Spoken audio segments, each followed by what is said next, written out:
परमेश्वर का धन्यवाद हो आज के दिन के लिए जो उसने हमें दिया है कि हम उसकी महिमा को करें। ये सुबह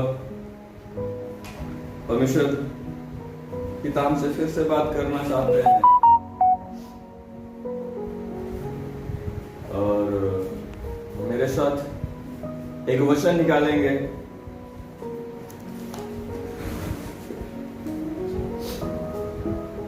मेरे साथ कहिए, प्रभु यीशु मेरे साथ है, मुझे जीवन देने के लिए, मुझे सामर्थ देने के लिए, मुझे स्वर्ग की बादशाहत में ले जाने के लिए। जल्दी से निकालिए। आज का मेरा टॉपिक है विश्वास से काम करें, विश्वास से जीवन जिए, छोड़े नहीं, हारे नहीं, रुके नहीं, वरन बढ़ते चले जाए, बढ़ते चले जाए, बढ़ते चले जाए, बढ़ते चले जाए, बढ़ते चले जाए। क्योंकि जब आप हार जाएंगे, लिखा है मेरा धर्मी जन विश्वास से जीवित रहेगा, विश्वास से चलता रहेगा, विश्वास से चलता रहेगा तो उस पर कोई भी चीज की घटी नहीं होगी। और मैं आपको बताऊं वो स्वर्ग के राज्य तक जाएगा।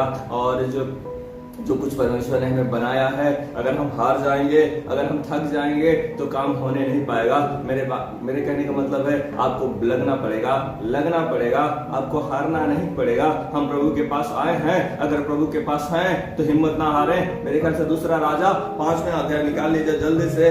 दूसरा राजा और उसका 5वां अध्याय निकाल लीजिए और उसका 13 पद पढ़ेंगे।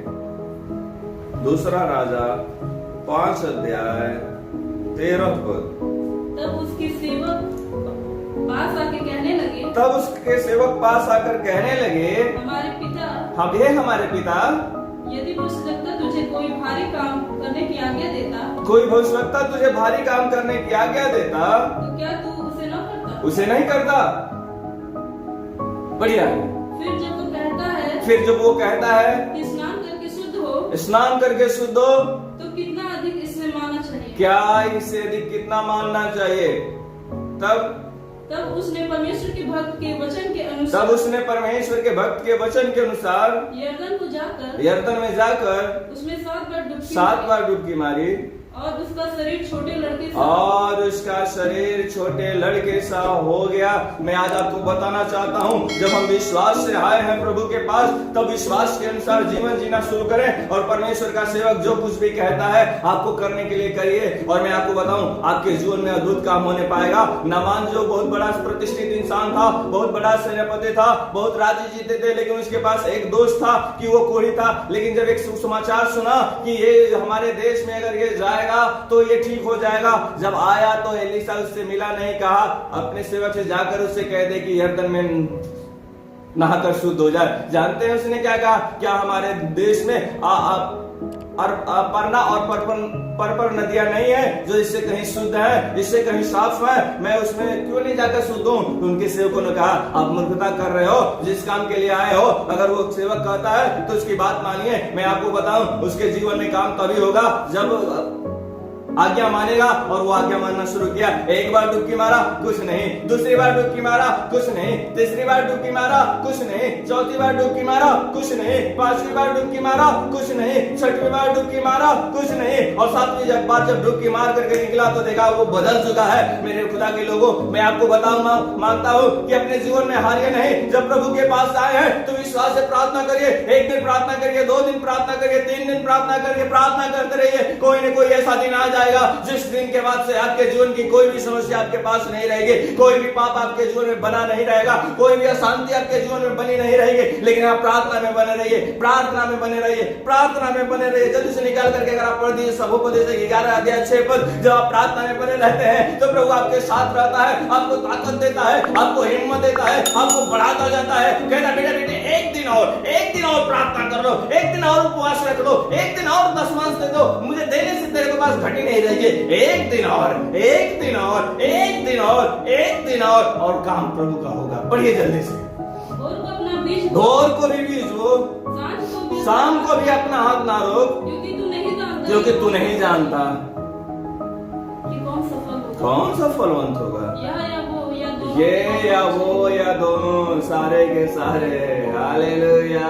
विश्वास से जब काम करना शुरू करते हैं, नहीं हम शाम को भी प्रार्थना नहीं छोड़ेंगे, विश्वास नहीं छोड़ेंगे, सुबह को भी प्रार्थना और विश्वास नहीं छोड़ेंगे, हम विश्वास में चलना नहीं छोड़ेंगे। और जब हम चलते रहते हैं चलते रहते हैं चलते रहते हैं, कौन सा जमेगा ये तो परमेश्वर जानता है, लेकिन हमारा काम है उसके पीछे चलना, उस विश्वास से चलना, विश्वास के साथ काम करना, विश्वास के साथ काम करना। 7 बार डुबकी लगाई। एलिया के बारे में पढ़े, जब अकाल को खत्म करने की बात हुई तो लिखा है पहली बार जब प्रार्थना किया तो कुछ नहीं हुआ, दूसरी बार प्रार्थना किया घुटने के अंदर सर डालकर कुछ नहीं हुआ, तीसरी बार प्रार्थना किया घुटने के अंदर सर डालकर कुछ नहीं हुआ, चौथी, 5वीं, 6वीं बार में कुछ नहीं हुआ, लेकिन 7वीं बार में कहा जा सेवक देख करके आ, कुछ दिखाई देता है? कहता हाँ मेरे मालिक, मुट्ठी भर बादल दिखाई देता है। उसने कहा धत मुट्ठी भर बादल से क्या होने वाला है? उसने कहा ये तो शुरुआत है, ये तो बस शुरुआत है, अभी तक तो कुछ दिखाई नहीं दे रहा था, लेकिन अब शुरुआत हुई है तो प्रभु अद्भुत काम करने जा रहा है, प्रभु द्वार खोलने जा रहा है, प्रभु चंगाई देने जा रहा है, प्रभु आत्मा से भरने जा रहा है। और देखते देखते बादल इतना उमड़ गया और भारी बारिश होने लगी। हमारे जीवन में भी कुछ दिखाई नहीं दे रहा है। आप 1 साल से चर्च आ रहे हो, 2 साल से चर्च आ रहे हो, 10 साल से आ रहे हो, 20 साल से आ रहे हो, 50 साल से आ रहे हो, लेकिन अगर ईमानदारी से बने हो तो आपके भी जीवन में बादलों की बारिश होने वाली है, आशीष की बारिश होने वाली है, समस्याओं का खात्मा होने वाला है, जब परेशानियां जाने वाली है, आपके शत्रु आपको से हारने वाले हैं। मैं आपको बताऊं ये कब होगा? जब आप विश्वास के साथ चलना शुरू करेंगे, आप विश्वास के साथ जीना शुरू करेंगे, वचन के अनुसार चलना शुरू करेंगे, ये वाला काम होगा और प्रभु आपको बढ़ाता और बढ़ाता चला जाएगा और आप हारेंगे नहीं। और प्रभु आपको यहीं के लिए नहीं, स्वर्ग के राज्य के लिए तैयार करेगा। जरूरी है कि आप बढ़िए। कौन सा बीज जमेगा ये तो मालिक जाने है, जो हमें करना है वो करिए, प्रार्थना करिए, उपवास रखिए, अपने जीवन को ईमानदार बनाइए, बेईमानी से ईमानदारी की ओर ले आइए, पाप से धार्मिकता की ओर अपने जीवन को लाइए, बुराई छोड़िए, विश्वास के साथ काम करिए।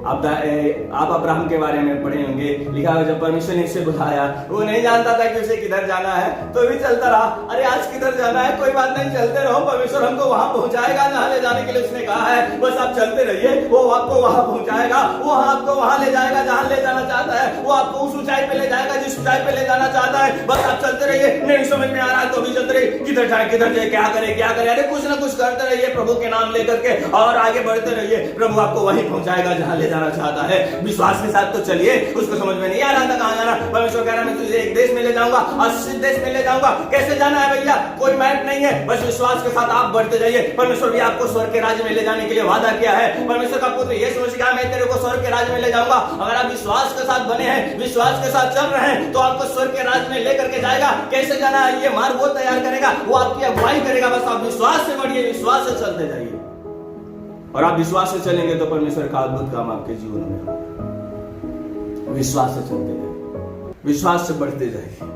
हालेलुया। 38 साल से बीमार इंसान वहीं पर बैठा था, सुलेमान के ओसारे में बैठता था और वहां पर साल में एक बार स्वर्गदूत आते थे और उस पानी को हिलाया करते थे कुंड के, और जो पहले उतरता था वो ठीक हो जाता था। पहले साल कुछ नहीं हुआ, दूसरे साल कुछ नहीं हुआ, तीसरी, चौथी, 5वीं, 6वीं, 7वीं, 8वीं, 9वीं, 10वीं, 11वीं, 12वीं, 13वीं, 14वीं, 15वीं, 16वीं, 17वीं, 18वीं, 19वीं, 20वीं, 21वीं, 22वीं, 23वीं, 24वीं, 25वीं, 26वीं, 27वीं, 28वीं, 29वीं, 30वीं, 31वीं, 32वीं, 33वीं, 34वीं, 35वीं, 36वीं, 37वीं, घबराओ मत, 28वीं में यीशु मसीह आकर उसको चंगाई दिया। अरे घबराइए नहीं, अगर आप विश्वास से बैठे हैं, 1 साल, 2 साल, 3 साल, 20 साल, 25 साल लगे, 26 साल लगे, 36 साल लगे, 37 साल लगे, लेकिन 1 साल आएगा यीशु मसीह खुद और आपको चंगाई देगा। आप घबराओ मत, बस चलते रहो प्रभु में बढ़ते रहो, प्रभु में बढ़ते रहो। परमेश्वर की दया आप पर बढ़ती और बढ़ती चली जाएगी। 12 वर्ष से लहू बहने की बीमारी थी, विश्वास से चलना शुरू किया, कुछ नहीं हुआ भैया। 12 सालों से मैं परेशान हूँ, डॉक्टर के पास जा जाके परेशान हूँ, लेकिन जब इस परमेश्वर के पुत्र का समाचार सुनी, विश्वास का वचन सुनी, चंगाई का वचन सुनी, इस शख्स को मैं छू लूंगी तो ठीक हो जाऊंगी। बढ़ती गई, बढ़ती गई, बढ़ती गई, बढ़ती गई और चंगाई हो पाई। आइए हम आपके लिए प्रार्थना। प्रभु यीशु, जितने लोग कह रहे हैं मैं हार चुका हूं, मैं अब नहीं चल सकता, मैं अब नहीं बढ़ सकता, अब मेरे बस का नहीं है। मैं चाहता हूं उन्हें हिम्मत दीजिए ताकि उस जहां तक आप ठहराए हो वहां तक पहुंचे, जिस एम तक आपने रखा है वहां पहुंचे, और वो चंगे हो और वो शांति पाए और वो जीवन पाए। आपकी शांति आ रही है, आपके लिए द्वार खुल रहा है, यीशु के नाम से आपके रुके काम हो रहे हैं। आमीन, आमीन, आमीन। अब हम आपके लिए प्रार्थना करेंगे। अगर आप में से कोई बीमार है तो मेरे साथ प्रार्थना करें। हालेलुया। अब बीमारी वाले हाथ पर अपना बीमारी वाले स्थान पर हाथ रखिए। यीशु नासरी कहते हैं जो कोई बीमार है चंगाई को प्राप्त करे, अंधा देखे, गूंगा बोले, बहरा सुने, लंगड़ा चले, और बीमारियों से सताए, दुष्ट आत्मा से सताए हुए लोग आजाद हो प्रभु जी। मुर्दा जीवित हो यीशु के नाम से, कोढ़ी शुद्ध हो यीशु के नाम से, लोगों के पाप क्षमा हो यीशु के नाम से, लोगों के अंदर धार्मिकता है यीशु के नाम से, यीशु के नाम से हर एक चंगाई को पाए। कोरोना से प्रभावित लोग यीशु के नाम से ठीक हो। इन दिनों में वायरल से प्रभाव यीशु के नाम से लोगों के जीवन से जाता रहे, हर एक विश्वास करने वाले से। यीशु के नाम से कहते हैं जिन सेवकों के पास घटी है, यीशु के नाम से वो घटी पूरी होने पाए। जिस विश्वासी के पास घटी कमी है, यीशु के नाम से पूरी होने पाए। यीशु के नाम से मांगते हैं, आमीन। अगर आप में से कोई नया है तो मेरे साथ कहे, प्रभु यीशु मेरे शरीर और मेरे प्राण और मेरी आत्मा का उद्धार करो। आमीन। प्रभु आपको बहुत आशीष दे। हमारे साथ जुड़ने के लिए धन्यवाद। और अगर आपको ये संदेश जो परमेश्वर की ओर से अच्छा लगा तो एक दूसरे को शेयर कर सकते हैं, और अगर आपके पास कोई रिक्वेस्ट है तो हमें भेज सकते हैं। हम आपके लिए प्रार्थना करेंगे और अपनी प्रार्थनाओं में याद करेंगे। आप हमें व्हाट्सएप भी कर सकते हैं। मेरा व्हाट्सएप नंबर स्क्रीन पर है जो आप यूज कर सकते हैं। प्रभु आपको बहुत आशीष दे।